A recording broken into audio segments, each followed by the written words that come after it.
Here's another excellent use for a couple of old 30 kilowatt hour Nissan Leaf modules. You could do the same with 40 kilowatt hour or with the 24 kilowatt hours, obviously, except you'd have to use 4 modules, not the newer double modules. But anyway, these are charged for storage at 3.8 volts. So static, connected together like this, with a battery terminal here and a battery terminal here. We've got 30 volts showing here, obviously like that, a whole load of 3.8s.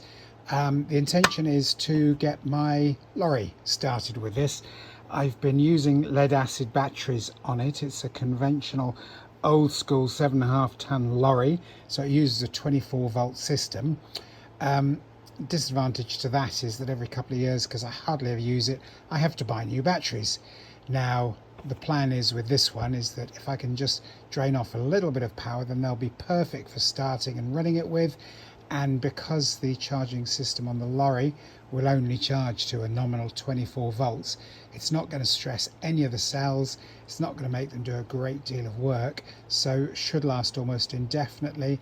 And because I have hundreds in stock, those are only the loose ones. I've got two other complete battery packs to strip still, plenty in stock, so even if I run them down or they get too tired to cope anymore, they can just go for proper recycling and I can make up another set. But hopefully this way will be very straightforward.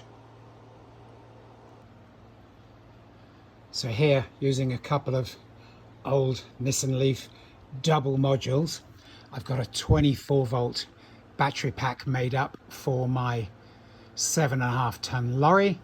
I'm going to see if this is strong enough to actually cope with starting it, or if I'm going to need to double up by putting another set in parallel with this. But looking at the size of it and the ease with which it's gone together, it would be entirely feasible to have one pack in parallel with another pack, both wired up for nominally 12 volts, but in reality a maximum of 16. And then this could also potentially be used in a car to replace a lead acid battery.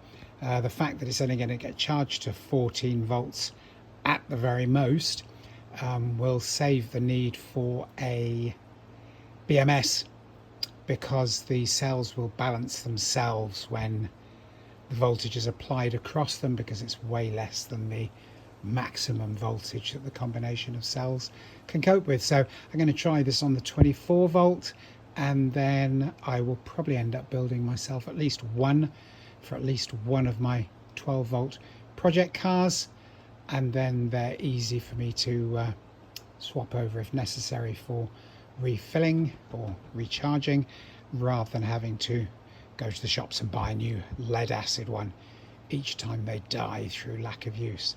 The lithium ones will sit almost indefinitely at between 20 and 80% charge. It's best to be between 50 and 80, but yeah, they'll sit for a long time without discharging or any issues, so we're looking good. And then I had a brainwave for burning off the excess voltage before I connect it to the lorry. So I've connected it in parallel with the 30 volt supply from my solar, which feeds into this battery bank, which is also made from old Nissan Leaf cells. As you can see, these are the single cells, where the battery pack that I've made for the lorry is the newer style double cells. But yeah, that's currently at 30.36 volts for the system, but when it fires in this evening between 5 and 8, which is peak demand time here in Hungary, it will help to offset some of that peak demand, because it's on a grid tied inverter. We are allowed to feed back here, so it will fire in at its maximum of, I believe it's 1.2 kilowatts, this one.